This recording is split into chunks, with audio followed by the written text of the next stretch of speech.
तर गोपीचंद पडळकरांनी पुण्यातील एफसी रोडवरती लवजिहाद चालतो असा दावा केल्यानंतर एफसी रोडवरील व्यापारी संतप्त झालेले आहेत।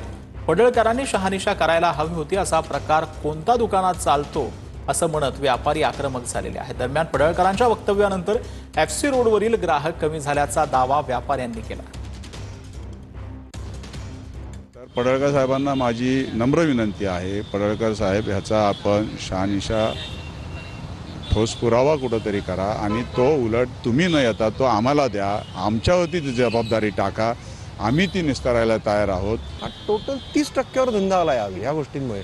या आठवड्यात आज शुक्रवार शनिवार रविवार म्हणजे पीक बिझनेस टाईम असतो आमचा, संध्याकाळची वेळ।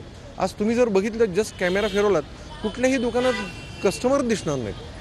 हे असं अचानक का व्हावं ही विचार करण्याची कंडिशन आहे। आणखीन असं पडळकरांच्या वक्तव्यानंतर हा फरक पडला, 100% पडला, 100%।